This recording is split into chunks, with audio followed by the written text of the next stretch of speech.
యేసుక్రీస్తు నామములో ఈ కార్యక్రమాలు వీక్షిస్తున్న మీ అందరికీ ప్రభు పేరిట శుభాభివందనాలు తెలియచేస్తున్నాం. పరిశుద్ధ గ్రంథము దీనవృత్తాంతములు, 2వ దీనవృత్తాంతములు 35వ అధ్యాయము 21వ వచనము. అయితే రాజైన నొకే అతని యందు రాయబారిని పంపి, యోధారాజు నీతో నాకేం పని?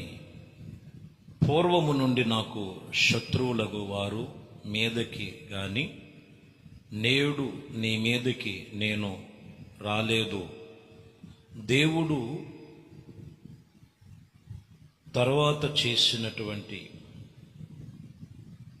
నాకు ఆజ్ఞాపించను గనుక దేవుడు నాతో కూడా ఉన్నాడు, నిన్ను నశింప చేయకునేటట్లు ఆయన జోలికి రావద్దని చెప్పి నాకు ఆజ్ఞాపించను. ఈ వాక్యములో దేవుని ప్రజలు ఆ రోజుల్లో రాజు అయినటువంటి నెకే అనేటువంటి వ్యక్తి అతని మీదకి వస్తారేమో అని ముందుగా తెలియచేస్తూ, ఈ పూట వాక్యం ఏంటంటే, దేవుడు త్వరవ చేసి చెయ్యక రానివ్వద్దు అని ఆజ్ఞాపించను. దేవుడు త్వరవ చెయ్యి వానిని నాకు ఆజ్ఞాపించను. ఈ వాక్యములో ముందుగా త్వరపడి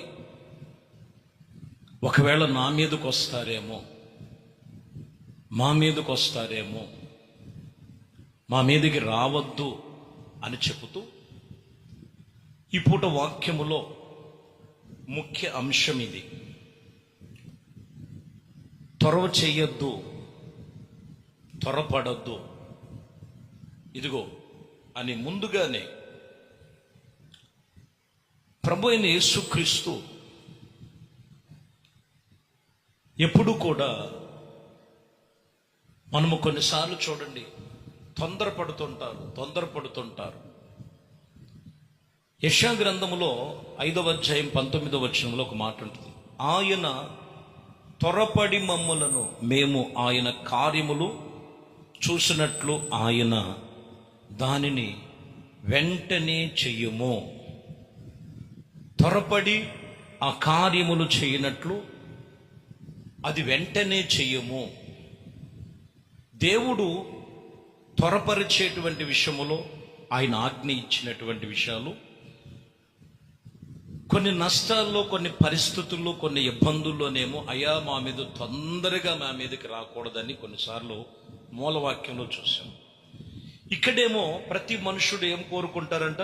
త్వరపడి మేము ఆయన కార్యములు చూసినట్లు ఆయన దానిని ఇదిగో వెంటాడి చేసినట్లుగా ఆయన దానిని దేవుని సన్నిధిలో వేడుకున్నట్లుగా రాయబడి ఉన్నది.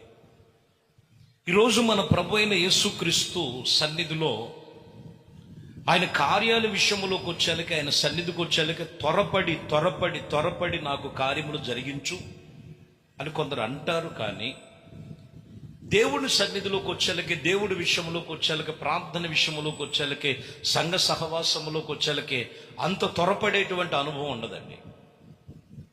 కీర్తనకారుడు అదే అంటాడు. కీర్తనకారుడు రాసిన కీర్తనలు 69వ కీర్తన 17వ వచనంలో, నా సేవకునికి విముఖుడవై ఉండకము, నేను ఇబ్బందులలో ఉన్నాను, త్వరగా నాకు ఉత్తరమిమ్ము. చూసారా? త్వరగా నాకు ఉత్తరమిమ్ము. దేవుడు కార్యాలు పొందుకొనటానికి అయితే ఎన్నో త్వరపడుతుంటారు. చాలా జాగ్రత్తగా గమనించాలి. కానీ వాక్యం చెప్తున్నటువంటి మాట ఏంటంటే, ప్రియమైన దేవుని బిడ్డలారా, ఇక్కడ అంటారు, ఇదిగో త్వరపడి ఇబ్బందుల్లో ఉన్నాను, త్వరగా నాకు ఉత్తరమిమ్ము, త్వరగా నాకు న్యాయం చేయి ప్రభువా, త్వరగా నన్ను లేవనెత్తు. ఆ త్వరపడేటువంటి విషయంలో ఈరోజు దేవుడు త్వరగా న్యాయం తీర్చేటువంటి దేవుడు. కానీ త్వరగా నీకు ఉత్తరం ఇచ్చేవాడే, కానీ నీవు దేవుడి విషయంలో త్వరపడుతున్నావా? కొన్ని విషయాల్లో తొందరపాటు ఎక్కువ, తొందరపాటు. యెషయా గ్రంథములు 65వ అధ్యాయం 1వ వచనంలో, నా యందు విచారణ చెయ్యు నీ వారిని నా దర్శనమునకు రానిత్తును, నన్ను వెదకని వారిని నేను దొరికితిని, నేనును ఇదిగో నేనున్నాను అని నా పేరు పెట్టబడిన జనులతో చెప్పుచున్నాను. చూసారా, ఆయన యందు విచారించము చేయని వారిని దగ్గర కూడా ఆయన దర్శనమిస్తున్నాడు. ఆయన వెతకని వారికి కూడా దొరుకుతున్నాడు. ఆయన పేరు పెట్టబడినటువంటి ప్రజలుగా మారుస్తున్నాడు. ఈరోజు దేవుడి విషయంలో నువ్వు ఎంత త్వరపడుతున్నావు? కొన్నిసార్లు ఇబ్బందుల్లో, ఇరుకుల్లో, ప్రాణముల మీదకి లేకపోతే ఇబ్బందులు వచ్చినప్పుడు నాకు త్వరగా త్వరగా త్వరగా త్వరగా కార్యములు చేయి ప్రభువా, మంచిదే. ఆ త్వరపడే విషయములో ఆత్మీయ జీవితముగా నీలో ఉండాలి. ఆత్మ సంబంధమైన విషయములు చాలా జాగ్రత్తగా, ఆత్మీయతలో మనం చాలా జాగ్రత్తగా మనం త్వరపడాలి. అప్పుడు ఆయన అంటాడు, ఇరుకులలో ఉన్నాను, నేను త్వరగా నీకు ఉత్తరం ఇస్తాను. యెషయా గ్రంథములో 58:9 మనం చూస్తే, ఇలా ఉపవాస ప్రార్థన చేస్తున్నారు. ఉపవాస ప్రార్థన చేసేవారు మాటలు అక్కడ చూడండి. అప్పుడు నీవు పిలవగా యెహోవా ఉత్తరమిచ్చును, నీవు మొరపెట్టగా ఆయనను నిన్ను ఇతరులను బాధించుటయు, వెలుపట చూపు, తిరస్కారము, చెడ్డదానిని బట్టి మాట్లాడుటయు నువ్వు మానాలి. ఏం మానాలంటున్నాడు ఇక్కడ? మీరు గమనించినట్లయితే ఇతరులను బాధ పెట్టేటువంటి విషయం, వెలుపట కొన్ని విషయాల్లో, హృదయములో కొన్ని పరిస్థితుల విషయములో తిరస్కారమించే, దేవుడు మాటలను తిరస్కరించేసి మనుషుల మీద ఇష్టం వచ్చినట్లు ఇష్టానుసారంగా ఉండటం వలన, నానా విధమైనటువంటి పరిస్థితుల మధ్యలో ఉండటం వలన, ప్రియమైన దేవుని బిడ్డలారా, వాక్యం ఇక్కడ సెలవిస్తున్నటువంటి మాటలు మీరు చూసినట్లయితే నానా విధమైనటువంటి తిరస్కారపు బుద్ధి, దేవుని వాక్యాన్ని తిరస్కరించి, దేవుణ్ణి తిరస్కరించి వీళ్ళు పైగా వీళ్ళు ఉపవాసం ఉండి ప్రార్థన చేస్తున్నారు. అప్పుడు అంటాడు, చెడ్డదానిని బట్టి మాట్లాడుచున్నావు, నువ్వు మౌనముగా ఉన్నా, నువ్వు ఎంతగా ప్రార్థన చేసినా ప్రయోజనం లేదు. కారణం ఏమై ఉన్నదంటే, ముందు దేవుని సన్నిధిలో మన కాన్సెప్ట్, ప్రార్థన చేస్తున్నాం, ఉపవాస ప్రార్థన ఎందుకు చేస్తున్నాం? నీలో కార్యం జరగాలి. ఎందుకు జరగట్లేదు? ఆ కార్యం జరగటానికి మొదటిగా నా మాటల్లో అభ్యంతరాలు ఉన్నాయా? నా చూపులో అభ్యంతరాలు ఉన్నాయా? నా హృదయంలో అభ్యంతరాలు ఉన్నాయా? నా తలంపుల్లో అభ్యంతరాలు ఉన్నాయా? నేను పొరుగువారిని ప్రేమించే విషయంలో అభ్యంతరాలు ఉన్నాయా? నా ఆత్మీయ జీవితం సరిగా లేదా? ముందు ఇది సరి చేసుకోవాలి. ఇది లేకోకుండా త్వరగా నాకు ఉత్తరం, త్వరగా నాకు న్యాయం చేయంటే అది జరగని పని. ముందు నిన్ను నీవు సరిచేసుకొని దేవుని వైపు తిరిగితే ఆయన త్వరగా నీకు కార్యములు చేయటానికి ఆజ్ఞాపిస్తాడు. ఇది ఈరోజు మూల వాక్యం, ఆజ్ఞాపిస్తాడు. యెషయా గ్రంథములోనే 30వ అధ్యాయము 19వ వచనంలో, సియోనులో, యెరూషలేములో ఒక జనము కాపురముండెను. జనము, నీవు వివేక నేత్రములను, కనులను విడువవు.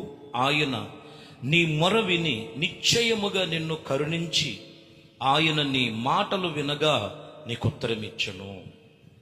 సియోను అనుభవం, యెరూషలేము యొక్క అనుభవం, ఆయనతో సహవాసం, సేవకులు చెప్పే మాటలు, మందిరం యొక్క సేవా పరిచర్య, దేవుని మాటల వలన నీవక్కడ ఉండి నువ్వు కన్నీరు విడిచి నువ్వు దేవుని సన్నిధిలో మొరపెడితే నిన్ను కరుణించి ఆయన నీ మాట విని నీకు ఉత్తరమిస్తాడు. వెంటనే జవాబు వచ్చింది. అక్కడ అంటున్నాడు, వెంటనే నీకు సమాధానం వచ్చింది.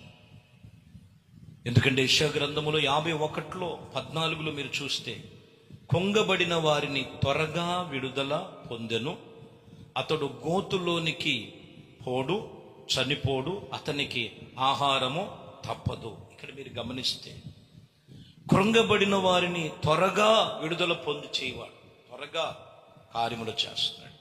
కాబట్టి ప్రియమైన దేవుని బిడ్డలారా, వాక్యం సెలవిస్తున్నటువంటి మాటల్లో ఈరోజు ఏ స్థితిలో ఉన్నావు, ఏ పరిస్థితుల మధ్యలో ఉన్నావో దేవుడు మొదటిగా అయ్యా త్వరగా త్వరగా అనే మాటలో ముందు దేవుడి విషయంలో నువ్వు త్వరపడు, ప్రార్థన విషయంలో త్వరపడు. ఉపవాసం ఉండి ప్రార్థన చేసుకునేటువంటి నీ జీవితంలో బలహీనమైనవి ఏమైనా ఉన్నాయో వాటిని విడిచిపెట్టు. ఖచ్చితంగా నీకు త్వరగా ఆయన న్యాయము తీర్చువాడు, కార్యము జరిగించువాడు. ఆయన నీ కొరకు ఆజ్ఞాపించాడు. ఆయన ఆజ్ఞలన్నీ నీ జీవితంలో నెరవేర్చాలంటే దావీదు వలె ఇరుకులో పడ్డాను, నాకు త్వరగా ఉత్తరమిమ్మో. ఇక్కడ యెషయాలో రాయబడిన మాటల్లో కూడా సియోనులో యెరూషలేములో జనులు కాపురం ఉండి ఆయన ఎదుట కన్నీరు కార్చి ప్రార్థించగా వారి ప్రార్థనలు విని వారి మాటలు విని వారి మీద కరుణించి వారికి త్వరగా త్వరగా ఆయన ఉత్తరం ఇచ్చినట్లుగా ఈరోజు నీ ప్రతి ప్రార్థన వినటానికి ప్రభు సిద్ధముగా ఉన్నాడు. అయితే మొదటిగా నువ్వు దేవుడి విషయంలో ఎంత త్వరపడుతున్నావు, ఆత్మీయ విషయంలో ఎంత త్వరపడుతున్నావు, దేవునితో నడుచుకునే విషయంలో ఎంత త్వరపడుతున్నావో ఒకసారి జ్ఞాపకం చేసుకో. లోక కార్యక్రమాల్లో ఎంత త్వరపడుతున్నావో, లోక విషయంలో ఎంత త్వరపడుతున్నావో దానికి దీనికి వ్యత్యాసం చూసుకొని ప్రభు సన్నిధిలో చేయవలసింది నువ్వు చేసినట్లయితే ఆయన చేయటానికి సమస్తము సిద్ధపరిచి ఉన్నాడు. అట్టి కృప నీ జీవితములో నెరవేర్పు కలుగునుగా. ఆమె ప్రార్థన చేద్దాం. ప్రేమ స్వరూపి దయగలిగిన మా ప్రభువా, మీ శ్రేష్టమైన అతి పరిశుద్ధ నామమును బట్టి మీకు స్తోత్రాలు చెల్లిస్తున్నాం.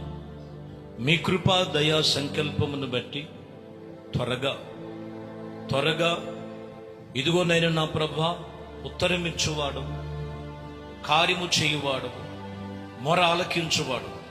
ఈరోజు మేము మీ విషయములో ఎవరు త్వరపడలేకపోతున్నారు, ఏ విషయములో త్వరపడుతున్నారో వాటిని సరిచేసుకొని మీరు ఆజ్ఞ ఇచ్చి ఉన్నారు. ఆజ్ఞను నెరవేర్చాలంటే మీలో చక్కగా నిలిచి ఆత్మ సంబంధమైన విషయాలు జాగ్రత్తగా కొనసాగించేటువంటి కృపలో నింపండి. సహాయం చేసి మహిమపరుచుకొనమని ఈ వాక్యం విని ప్రార్థనలో ఏకీభిస్తున్న వారిని ఈ ఉదయకాలము ఈ దినచర్య అంతట్లో మీ మహిమ చేత నింపి కృపలో అయా మీ సన్నిధిలో మీ ఆత్మ సంబంధమైన విషయంలో త్వరపడే మనస్సు మీ బిడ్డలకు దయచేయమని, ఘనత మహిమ ప్రభావాలు మీకే పొందుకోమని నజరేయుడైన యేసుక్రీస్తు నామములో ప్రార్థించి వేడుకొనుచున్నాము తండ్రి. ఆమేన్. ప్రభు మిమ్మల్ని దీవించి ఆశీర్వదించునుగాక. ఆమేన్.